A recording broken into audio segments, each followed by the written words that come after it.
Hello welcome to chemistry tool. कैसे हैं आप? सो देखिए, इस पर्टिकुलर वीडियो में बात करेंगे हाइपर कंजुगेशन के बारे में। ना हाइपर कंजुगेशन एक ऐसा टॉपिक है जो ऑर्गेनिक केमिस्ट्री में बहुत बार हमें स्टेबिलिटी या यूं कह सकते हो कि कंपैरिजन करने में हमें काम आता है। जब हमें एसिडिटी बेसिसिटी के बारे में बात करनी होती है, स्टेबिलिटी के बारे में बात करनी होती है, स्टेबिलिटी ऑफ कार्बोकेटाइंस के बारे में जब हम बात करते हैं, अल्कीन्स की स्टेबिलिटी के बारे में जब हम बात करते हैं, रेडिकल्स की स्टेबिलिटी के बारे में बात करते हैं, तो hyper conjugation general organic chemistry का एक बहुत इंपॉर्टेंट पार्ट है। इंडक्टिव इफेक्ट, रेजोनेंस और मेसोमेरिज्म के बाद अगर एक सबसे इंपॉर्टेंट टॉपिक पढ़ा जाता है तो हाइपर कंजुगेशन है। बहुत बार प्रॉब्लम ये होती है कि हाइपर कंजुगेशन बच्चे समझ नहीं पाते हैं कि बेसिकली हाइपर कंजुगेशन होता क्या है। और हाइपर कंजुगेशन में हम इमेजिन जरूर कर देते हैं एरो डाल के, देखो ये एरो यहाँ गया, ये यहाँ पे शिफ्ट हो गया।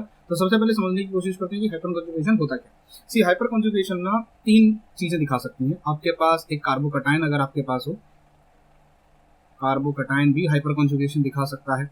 आपके पास अगर मान लीजिए एक कार्बन रेडिकल है, अगर आपके पास एक रेडिकल है कार्बन का रेडिकल, वो भी हाइपर कंजुगेशन दिखा सकता है। एंड अगर मैं आपसे बात कहूं तो अल्कीन भी हाइपर कंजुगेशन दिखा सकता है।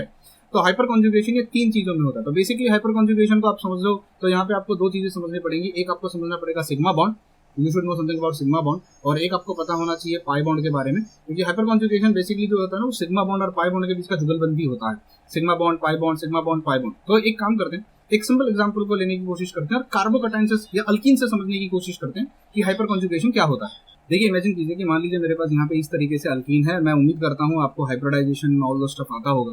तो आपके पास ये एक कार्बन है, आपके पास ये दूसरा कार्बन है, ठीक है ना। इस कार्बन और इस कार्बन के बीच में डबल बॉन्ड आने वाला है। तो हमको सबको पता है जो एक सिंगल बॉन्ड होता है वो तो इस तरीके से होता है। ये हाइब्रिड ऑर्बिटल, यहाँ से एक हाइब्रिड ऑर्बिटल आएगी, ये आपका हो गया सिग्मा बॉन्ड। इसके बाद इसकी एक हाइब्रिड ऑर्बिटल यहाँ पर होगी, इसकी एक हाइब्रिड ऑर्बिटल यहाँ पर होगी। यहाँ पर मान लीजिए हाइड्रोजन आ जाता है, यहाँ पर मान लीजिए हाइड्रोजन आ जाता है। यहाँ पर इसका एक हाइब्रिड ऑर्बिटल होगा इस तरीके से, और एक हाइब्रिड ऑर्बिटल होगा इस तरीके से। और हम मान के चलते हैं कि यहाँ पर आपके पास आ जाता है हाइड्रोजन, लेकिन इस हाइब्रिड ऑर्बिटल में एक कार्बन यहाँ पर हम मान के चलते हैं जो इस तरीके से इसके साथ बॉन्ड बनाएगा, और इस कार्बन के इस तरीके से चार अलग अलग बॉन्ड ऐसे बने होंगे।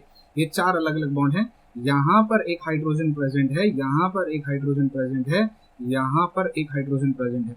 अच्छा, इसके अलावा इसका सिंप्लीफाइड डायग्राम आपको दिखा दूंगा, समझा दूंगा। यहाँ पर मान लीजिए ये एक ऑर्बिटल है, ये पाई बॉन्ड बनाएगी, ये अनहाइब्रिड ऑर्बिटल है इस तरीके से, और यहाँ पर आपका पाई बॉन्ड बना हुआ है। अब देखो, इसको समझाने का एक सिंपल तरीका बनाते हैं, बॉन्ड लाइन डायग्राम बनाते हैं। तो ऑर्बिटल डायग्राम हो गया। कहने का मतलब ये है कि ये आपका कार्बन था, यहाँ पे डबल बॉन्ड कार्बन के साथ बना हुआ था, यहाँ पर हाइड्रोजन था, यहाँ पर हाइड्रोजन बना हुआ था। इस कार्बन के पास एक हाइड्रोजन था, लेकिन इस कार्बन के साथ दूसरा कार्बन अटैच्ड है, इस कार्बन के साथ दूसरा कार्बन अटैच है, जिस कार्बन के तीन जगहों पे हाइड्रोजन लगे हुए हैं, और उसका चौथा बॉन्ड जो है वो इस कार्बन के साथ है। आई होप आपको अब ये डायग्राम आराम से अच्छे से समझ में आ गया हो। अब देखो होता क्या है, बेसिकली ये डबल बॉन्ड मेरा फंक्शनल ग्रुप है। ये डबल बॉन्ड मेरा, अब आपको फंक्शनल ग्रुप के बारे में पता होगा, अल्केन, अल्कीन, अल्काइन जो होते हैं, double bond, triple bond functional group होता है, एल्डिहाइड, अलग अलग हमारे पास फंक्शनल ग्रुप होते हैं। तो ये जो है ना, ये मेरा फंक्शनल ग्रुप है।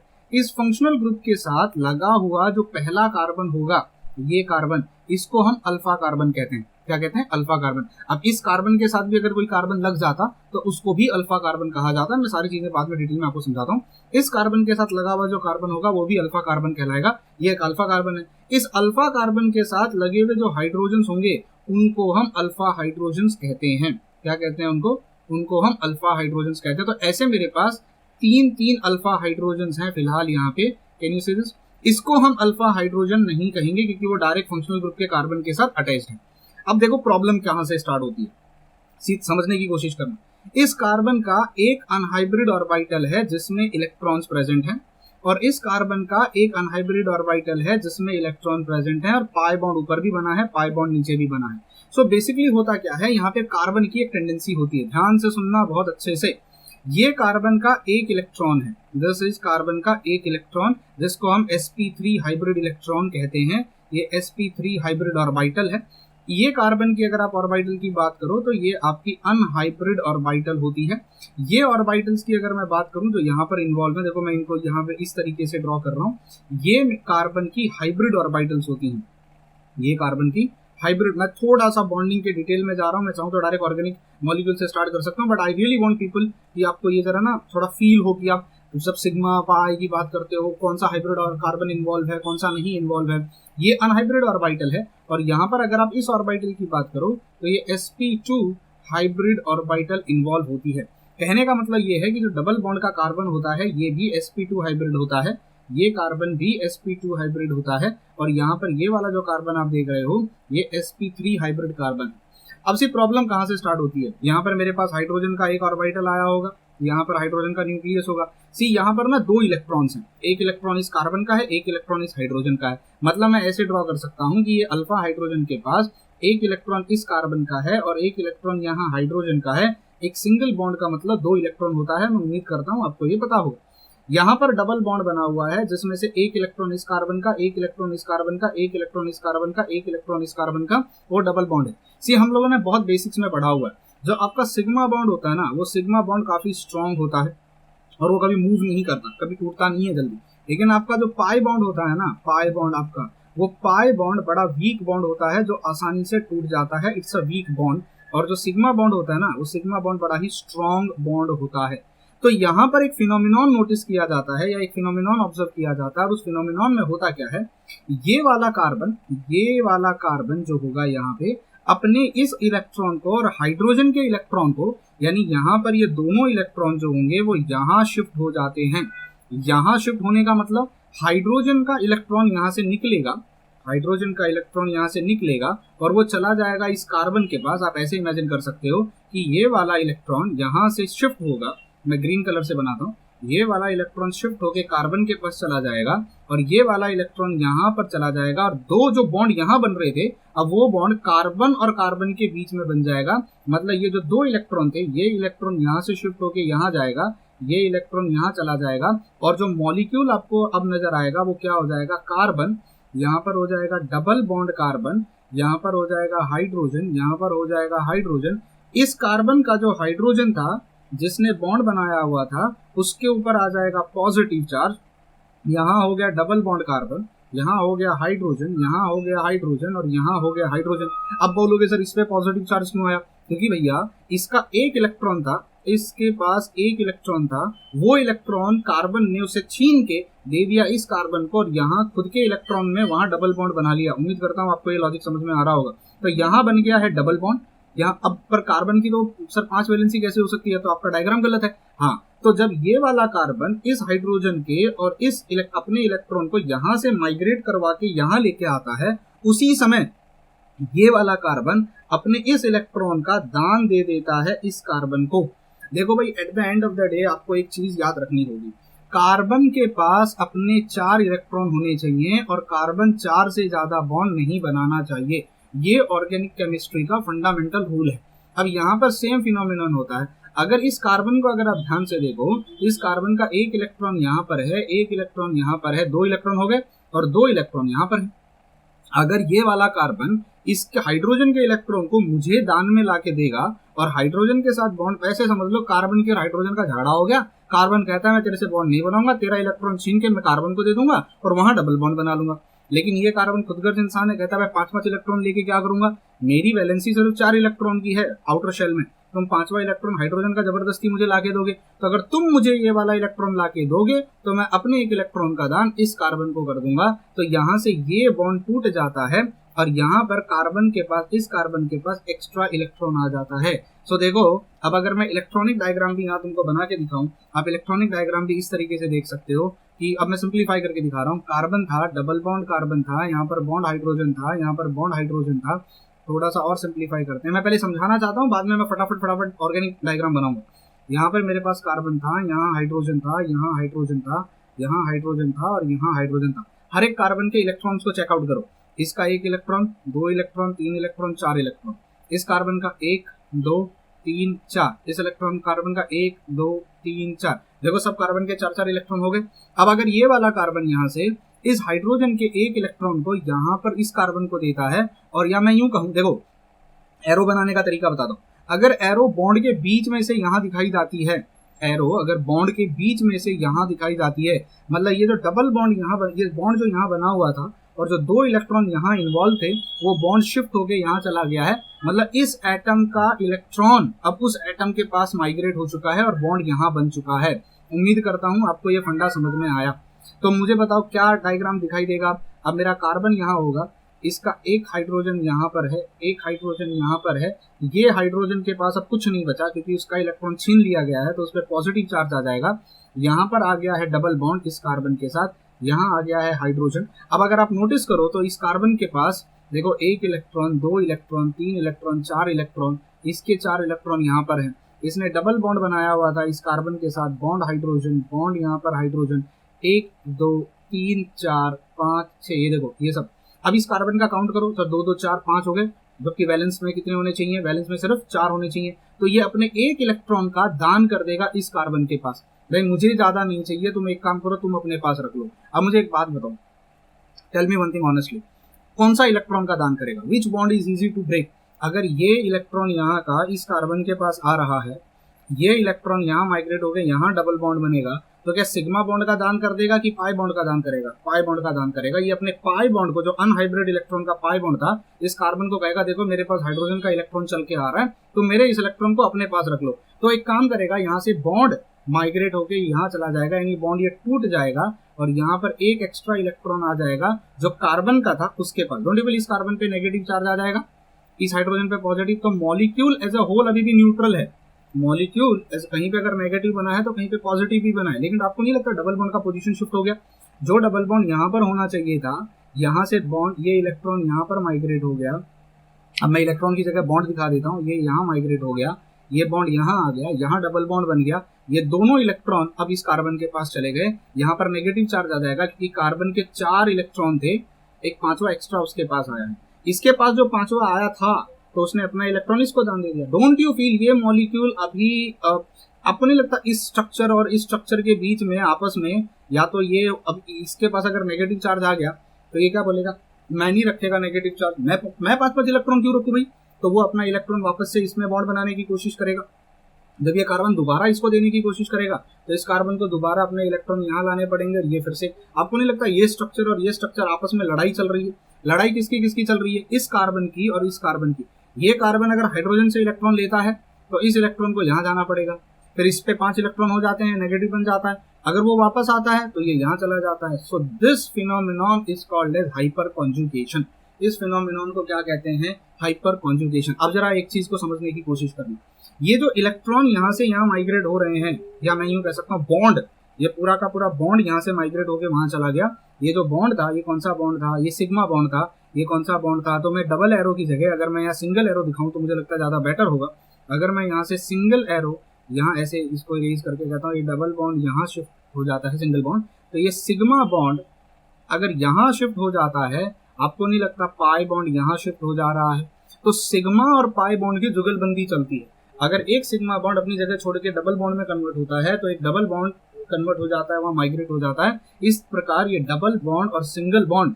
अब मुझे बताओ, क्या सिर्फ अकेला वो हाइड्रोजन है जो ये कांड कर सकता है या ये फिनोमेनन दिखा सकता है? ये हाइड्रोजन भी तो कहेगा मेरे पास भी सिग्मा बॉन्ड है, ये कहेगा मेरे पास भी सिग्मा बॉन्ड है। तो अगर मैं कल को आपसे पूछूं कितने पॉसिबल स्ट्रक्चर हो सकते हैं, तो सर देखो, पहला तो स्ट्रक्चर ये, स्ट्रक्चर नंबर 1 पॉसिबल ये है। स्ट्रक्चर नंबर 2 ये पॉसिबल है जिसमें इस हाइड्रोजन पे पॉजिटिव चार्ज आया, क्योंकि यहाँ जो बॉन्ड बना हुआ था, डॉटेड लाइन से दिखा रहा हूँ, वो यहाँ माइग्रेट हो गया, यहाँ का बॉन्ड यहाँ चला गया। तीसरा जो मेरे पास स्ट्रक्चर पॉसिबल हो सकता है, तीसरा स्ट्रक्चर, उसमें ये कार्बन यहाँ होगा, यहाँ पर हाइड्रोजन होगा, यहाँ पर हाइड्रोजन होगा, इस हाइड्रोजन पे पॉजिटिव चार्ज आ सकता है, यहाँ से डबल बॉन्ड इस कार्बन के साथ, यहाँ पे कार्बन विद नेगेटिव चार्ज, यहाँ पर हाइड्रोजन, यहाँ पर हाइड्रोजन और यहाँ पर हाइड्रोजन आ सकता है। आपको अब मुझे समझाने की जरूरत नहीं क्या हुआ होगा। अगर यहाँ पे ये बॉन्ड यहाँ माइग्रेट हुआ है तो इस बार ये वाला बॉन्ड यहाँ पे माइग्रेट होगा तो ये रिटर्न वहां चला जाएगा। आई होप ये एक स्ट्रक्चर पॉसिबल है। तीसरा स्ट्रक्चर कौन सा पॉसिबल है? अगर मैं तीसरा स्ट्रक्चर बताऊँ, ये वाला हाइड्रोजन इन्वॉल्व होगा, तो I be having carbon, double bond carbon, यहाँ पर bond hydrogen with negative charge, यहाँ पर हाइड्रोजन, यहाँ पर हाइड्रोजन, यहाँ पर हाइड्रोजन होगा, यहाँ पर हाइड्रोजन होगा, और ये वाले हाइड्रोजन पे अब कौन सा चार्ज आएगा? पॉजिटिव चार्ज आएगा। मतलब जितने अल्फा हाइड्रोजन्स होते हैं उतनी ज्यादा कॉन्जुगेशन की, हाइपर कॉन्जुगेशन की प्रोबेबिलिटी हो जाती है। सिंस यहाँ पर 3 अल्फा हाइड्रोजन्स थे, 3 अल्फा हाइड्रोजन्स थे, तो यहाँ पर तीनों हाइड्रोजन्स हाइपर कॉन्जुगेशन दिखा सकते हैं। हो सकता है इस वाले पे पॉजिटिव चार्ज आ जाए, ये बॉन्ड यहाँ शिफ्ट हो जाए तो ये वहां चला जाए, या ये वाला यहाँ आ जाए तो ये शिफ्ट हो जाए, या तो ये वाला यहाँ आ जाए तो ये वाला शिफ्ट हो जाए। सो दिस फिनोमेनॉन, तो ये एक स्ट्रक्चर नंबर 3 हो गया, ये एक स्ट्रक्चर नंबर 4 हो गया। कुल मिला के यहाँ पे 4 स्ट्रक्चर पॉसिबल हैं। अच्छा, क्या ये वाले हाइड्रोजन अपना हाइपर कॉन्जुगेशन नहीं दिखा सकते? मैंने आपसे कहा ना अल्फा हाइड्रोजन होना चाहिए। अगर मैं यहाँ का बॉन्ड यहाँ शिफ्ट कर रहा हूँ, डबल बॉन्ड फॉर्मेशन हो रहा है ना, सिग्मा बॉन्ड पाई बॉन्ड का कॉन्जुगेशन। तो कॉन्जुगेशन का मतलब ही होता है कि साथ में, समझा? तो अगर यहाँ डबल बॉन्ड बन रहा है तो यहाँ सिंगल बॉन्ड बन जा रहा है, यहाँ डबल बॉन्ड बन रहा है तो यहाँ सिंगल बॉन्ड बन जा रहा है। मतलब अल्फा हाइड्रोजन का होना बहुत जरूरी है। अल्फा हाइड्रोजन, अगर सर अल्फा हाइड्रोजन तो अल्कीन में समझ में आया, जरा और कोई फंक्शनल ग्रुप में बता दो। जैसे अगर मैं कोई फंक्शनल ग्रुप और लेता हूँ, जैसे मान लीजिए मैं बताता हूँ कार्बन डबल बॉन्ड ऑक्सीजन है, यहाँ पर मान लीजिए मैं कह देता हूँ कार्बन है bond hydrogen, bond hydrogen, bond hydrogen है, कार्बन है बॉन्ड हाइड्रोजन, बॉन्ड हाइड्रोजन और बॉन्ड हाइड्रोजन है। अब ये मेरा फंक्शनल ग्रुप है, ये मेरा फंक्शनल ग्रुप है। इस फंक्शनल ग्रुप के साथ ये कार्बन और ये कार्बन लगे हुए हैं, तो ये अल्फा कार्बन हो जाएगा, ये अल्फा कार्बन हो जाएगा। इन कार्बन के साथ लगे हुए जो हाइड्रोजन हो जाएंगे, इन कार्बन के साथ लगे हुए जो हाइड्रोजन होंगे उनको हम कहेंगे अल्फा हाइड्रोजन। तो ये वाले क्या हो जाएंगे? Alpha hydrogen. और ये वाले क्या हो जाएंगे? Alpha hydrogen. उम्मीद करता हूँ आपको अल्फा हाइड्रोजन पहचानना आ गया होगा। तो एक तरीके से आप यूं भी कह सकते हैं कि जो हाइपर कॉन्जुगेशन है वो अल्फा हाइड्रोजन का एक फिनोमिनॉन है। इसीलिए मैंने यहाँ पे लिखा सिग्मा बॉन्ड पाई बॉन्ड, और एक और वर्ड में यहाँ पे लिख सकता हूँ अल्फा हाइड्रोजन होना हाइपर कॉन्जुगेशन के लिए बहुत जरूरी होता है। तो उम्मीद करता हूँ हाइपर कॉन्जुगेशन क्या है ये समझ में आया होगा ऑर्बिटल डायग्राम से, किस तरीके से हाइपर कॉन्जुगेशन होता है। ये सिग्मा बॉन्ड के इलेक्ट्रॉन्स यहाँ शिफ्ट हो जाते हैं तो पाई बॉन्ड वाले इलेक्ट्रॉन वहां माइग्रेट हो जाते हैं। तो क्या ये सिर्फ अल्कीन में होता है? अल्कीन्स का फंडा तो हमने समझ लिया। देखो मैं इसके स्ट्रक्चर बता देता हूँ, आपको ये डायग्राम समझ में आ जाएगा। एक और बार लिख लेते हैं। तो मेरे पास है यहाँ डबल बॉन्ड है, कार्बन है, बॉन्ड हाइड्रोजन है, बॉन्ड हाइड्रोजन है, यहाँ बॉन्ड हाइड्रोजन है, देखो ये CH, और यहाँ पर आ गया carbon, bond hydrogen, bond hydrogen and bond hydrogen. अब मुझे यहाँ हाइपर कॉन्जुगेशन बताने की जरूरत नहीं है, हाइपर कॉन्जुगेशन क्या हुआ होगा। अच्छा, कार्बोकैटायन में हाइपर कॉन्जुगेशन बताइए। ये कार्बोकैटायन है, इसको हाइपर कॉन्जुगेशन से एक्सप्लेन कर दीजिए। पहले तो स्ट्रक्चर बनाइए। सेंट्रल कार्बन हो गया, यहाँ पर एक हाइड्रोजन, यहाँ पर एक हाइड्रोजन, बॉन्ड कार्बन, कार्बन के साथ यहाँ पर एक हाइड्रोजन, कार्बन के साथ यहाँ पर एक हाइड्रोजन, और इस कार्बन पे पॉजिटिव चार्ज है। सी हमेशा याद रखना, कार्बन पे अगर कभी पॉजिटिव चार्ज आता है मतलब उस कार्बन के पास एक ऑर्बिटल जो है वो अनहाइब्रिड है और वो ऑर्बिटल एम्प्टी है। There is an empty unhybrid orbital. ये एम्प्टी ऑर्बिटल है, तभी उसके ऊपर कार्बोकैटायन पॉजिटिव बना है। अब इस कार्बन के पास ऊपर नीचे दो हाइड्रोजन हैं। अब हम सबको पता है ये बॉन्ड जो होगा वो सिग्मा होगा, ये बॉन्ड जो होगा सिग्मा होगा, ये भी सिग्मा बॉन्ड होगा। यहाँ पर आपके पास कार्बन है, यहाँ हाइड्रोजन है, यहाँ हाइड्रोजन है और यहाँ हाइड्रोजन है। अब कार्बोकैटायन के साथ पहला कार्बन जो अटैच्ड होगा उसको कहा जाएगा अल्फा कार्बन। क्या कहा जाएगा? Alpha carbon. देखिए अब कार्बोकैटायन एक तरीके से फंक्शनल ग्रुप हो गया मेरा। उस कार्बोकैटायन के साथ कौन लगा हुआ है? ये CH2 ग्रुप लगा, यानी ये वाला कार्बन है, तो ये मेरा अल्फा कार्बन हो जाएगा। अब मुझे बताओ क्या फिनोमिनन हो सकता है यहाँ पे? भाई बड़ा सिंपल सा फिनोमिनन हो सकता है सर। अब ये जो कार्बोकैटायन है वो अनस्टेबल है क्योंकि इस कार्बन के ऊपर कौन सा चार्ज है? कार्बन के ऊपर पॉजिटिव चार्ज है। तो क्या हो सकता है ज्यादा से ज्यादा? देखो बड़ा सिंपल सा फंडा होगा। इस हाइड्रोजन और कार्बन के बीच में दो इलेक्ट्रॉन्स हैं। कितने इलेक्ट्रॉन्स हैं? दो इलेक्ट्रॉन्स हैं। इस कार्बन को जरूरत है इलेक्ट्रॉन्स की। हो सकता है कि ये सिग्मा बॉन्ड जो यहाँ बना हुआ है, अगर आप कैलकुलेट भी कर लो, चलो कैलकुलेट भी कर लेते हैं। इस कार्बन का एक इलेक्ट्रॉन, दो इलेक्ट्रॉन, तीन इलेक्ट्रॉन, इसके पास सिर्फ तीन ही इलेक्ट्रॉन है। ठीक है, एक इलेक्ट्रॉन इसका कम पड़ा हुआ है क्योंकि कार्बन के पास बाहर कितने इलेक्ट्रॉन होने चाहिए। मैं ऑक्टेट रूल की बात नहीं कर रहा, मैं वैलेंस शेल की बात कर रहा हूँ। तो इस कार्बन के पास अभी भी एक इलेक्ट्रॉन कम है जो उसका खुद का कम है। तो ये कार्बन इस कार्बन को कहेगा मदद कर भैया, तुम भी कार्बन हम भी कार्बन, मदद करो। तो ये कार्बन हाइड्रोजन की तरफ देखेगा, निगाह डालेगा, उसका इलेक्ट्रॉन छीन के इस कार्बन को दे देगा। इमेजिन करो अगर यहाँ से इलेक्ट्रॉन निकल जाता है तो बॉन्ड टूट जाएगा, और वो इलेक्ट्रॉन अगर यहाँ चला जाता है इस एम्प्टी ऑर्बिटल में, तो एम्प्टी ऑर्बिटल को मैं ऐसे भर देता हूँ। अगर एम्प्टी ऑर्बिटल में वो इलेक्ट्रॉन आ जाता है और कार्बन के पास अभी भी अपना एक इलेक्ट्रॉन है, आपको नहीं लगता ये बॉन्ड बन जाएगा यहाँ पे? तब कार्बन कार्बन का क्या हो गया? Double bond. लेकिन इस हाइड्रोजन पे क्या हो जाएगा? हाइड्रोजन पे आ जाएगा पॉजिटिव चार्ज। सो इसको ऐसे ड्रॉ ना करके हम अगर नॉर्मल केमिस्ट्री की किताबों में देखें, नॉर्मल केमिस्ट्री की किताबों में इसको कैसे ड्रॉ किया जाता है? ये बॉन्ड बनाया जाता है यहाँ पे इस तरीके से, ये बॉन्ड यहाँ पे ड्रॉ किया जाता है। ये आपका एम्प्टी ऑर्बिटल है क्योंकि वो कार्बोकैटायन है, कार्बोकैटायन का वो एम्प्टी ऑर्बिटल है। इस बॉन्ड को माइग्रेट करके यहाँ दिखा दिया जाता है। अब बॉन्ड माइग्रेट हुआ मतलब जो इन दोनों एटम्स के बीच के इलेक्ट्रॉन्स थे वो अब इन दोनों एटम्स के बीच के इलेक्ट्रॉन हो जाएंगे, तो यहाँ का इलेक्ट्रॉन गायब हो जाएगा। तो मेरा स्ट्रक्चर क्या बनेगा?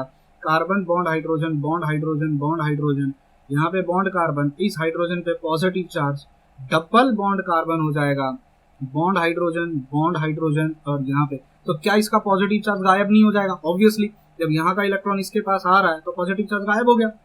अब देखो मैंने क्या कहा था, रूल क्या कहा था? अगर मॉलिक्यूल पे पॉजिटिव चार्ज है तो ओवरऑल पॉजिटिव चार्ज मेंटेन रहेगा।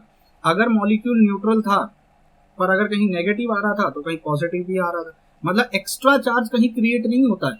अगर नेगेटिव है तो नेगेटिव ही रहेगा, अगर मॉलिक्यूल न्यूट्रल था तो न्यूट्रल ही रहेगा। वो अलग बात है कि पॉजिटिव नेगेटिव सेंटर्स क्रिएट हो सकते हैं, पर ऐसा नहीं होगा कि सिर्फ नेगेटिव बना, अगर कहीं नेगेटिव बना तो पॉजिटिव बना। यहाँ पे मेरा मॉलिक्यूल अगर पॉजिटिव था, देखो एज एन ओवरऑल ये मॉलिक्यूल पॉजिटिव था, तो अभी भी वो मॉलिक्यूल पॉजिटिव ही है। वो पॉजिटिव चार्ज हाइड्रोजन पे या कार्बन पे उससे फर्क नहीं पड़ रहा। मुझे एक और बात बताओ, यहाँ पे एक और स्ट्रक्चर पॉसिबल है। कौन सा एक और स्ट्रक्चर पॉसिबल है? जरूरी है क्या यही वाला हाइड्रोजन कुर्बानी देगा?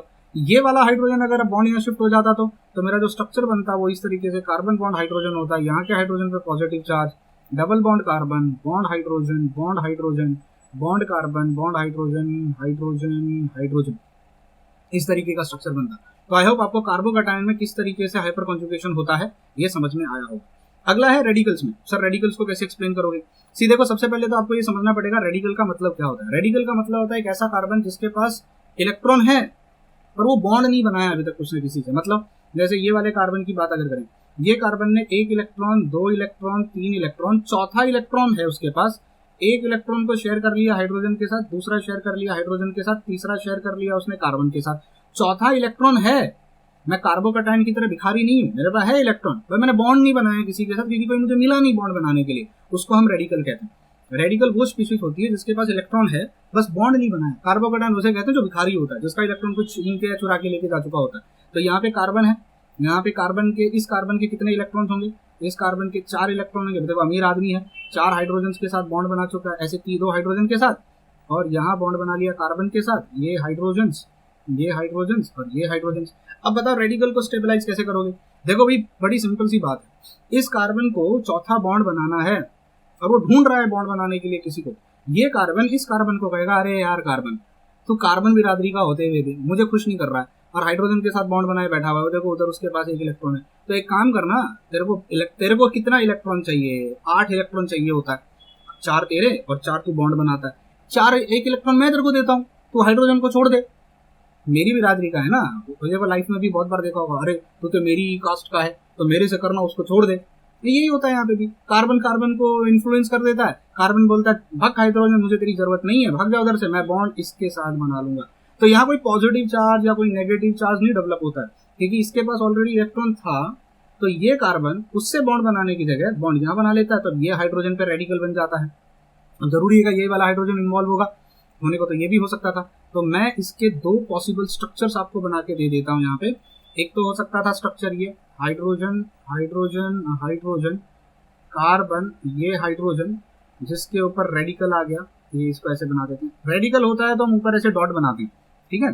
बॉन्ड डबल बॉन्ड, यहाँ पे कार्बन हो जाएगा, बॉन्ड हाइड्रोजन हो जाएगा, बॉन्ड हाइड्रोजन हो जाएगा, बॉन्ड हाइड्रोजन हो जाएगा। देखो ना तो पॉजिटिव हुआ है ना नेगेटिव है। अगर वो रेडिकल था, सिर्फ जो कार्बन रेडिकल था वो हाइड्रोजन रेडिकल हो गया, डबल बॉन्ड यहाँ शिफ्ट हो गया। तीसरा स्ट्रक्चर क्या हो सकता था? Carbon bond hydrogen, bond hydrogen, bond hydrogen, यहाँ पे बॉन्ड हाइड्रोजन। अब ये वाला हाइड्रोजन रेडिकल हो सकता था, यहाँ बॉन्ड हो जाएगा डबल बॉन्ड कार्बन, यहाँ बॉन्ड हाइड्रोजन, यहाँ bond hydrogen, and that's it. ये आपका बन गया आपका रेडिकल का स्ट्रक्चर। तो हाइपर कॉन्जुगेशन को आप इस तरीके से एक्सप्लेन कर सकते हैं। अब आप बोलोगे सर हाइपर कॉन्जुगेशन का यूज क्या है? देखो भाई एक कहावत होती है, जो इंसान जितने ज्यादा मल्टीपल रूप में पाया जाता है वो इंसान उतना स्टेबल होता है, उसको तोड़ना उतना मुश्किल होता है। जैसे रावण के भी तो 10 सर हुआ करते थे और राक्षस लोग जो होते थे अलग अलग अवतारों में अलग अलग रूप में आ जाते थे। अगर मैं कल को तुमसे पूछूं कि ये वाला कार्बोकैटायन है, ये कितने स्ट्रक्चर पॉसिबल दिखा सकता है, तो सर एक तो देखो ये वाला स्ट्रक्चर पॉसिबल हो सकता है जो उसका नॉर्मल है, जिसपे पॉजिटिव चार्ज इस कार्बन पे हो। पॉसिबल स्ट्रक्चर तो ये वाला हो सकता है जिसमें उसने बॉन्ड बना लिया हो कार्बन के साथ और पॉजिटिव चार्ज को शिफ्ट कर दिया हो हाइड्रोजन के ऊपर। पॉसिबल स्ट्रक्चर तो ये भी हो सकता था डबल बॉन्ड कार्बन के साथ बना के इस हाइड्रोजन पे वो पॉजिटिव चार्ज चला जाए। मतलब इस मॉलिक्यूल को एक्सप्रेस करने के 1 2 3 तरीके हैं। ये तरीका मतलब ये 1 2 3 तरीके हैं। तो जिस मॉलिक्यूल को एक्सप्रेस करने के जितने ज्यादा तरीके होंगे, मतलब वो मॉलिक्यूल नेचर में एट अ टाइम उतने अलग अलग फॉर्म्स में पाया जा सकता है, वो उतना ज्यादा स्टेबल होगा। और कितने स्ट्रक्चर होगा ये किस पे डिपेंड करता है? जितने अल्फा हाइड्रोजन उसके साथ लगे होंगे। देखो ये नॉर्मल मॉलिक्यूल था, न्यूट्रल अल्कीन था। अल्कीन कितने हाइपर कॉन्जुगेशन स्ट्रक्चर दिखाएगा, हाइपर कॉन्जुगेटिंग स्ट्रक्चर दिखाएगा? तो मैं ऐसे लिख सकता हूं, number of hyper conjugating structures are directly proportional to number of alpha hydrogen atoms. I hope आपको ये चीज याद रहेगी. इसको सर्कल करके मैं ड्रॉ कर देता हूँ, इसको सर्कल कर देता हूँ. इस चीज को आप याद रखें. तो ये हाइपर कॉन्जुगेशन का एक्सप्लेनेशन है. अब हम देखेंगे कि हाइपर कॉन्जुगेशन का एप्लीकेशन क्या क्या होता है, हाइपर कॉन्जुगेशन को कहाँ कहाँ यूज किया जाता है अगले वीडियो में. Till then bye bye, take care and God bless you.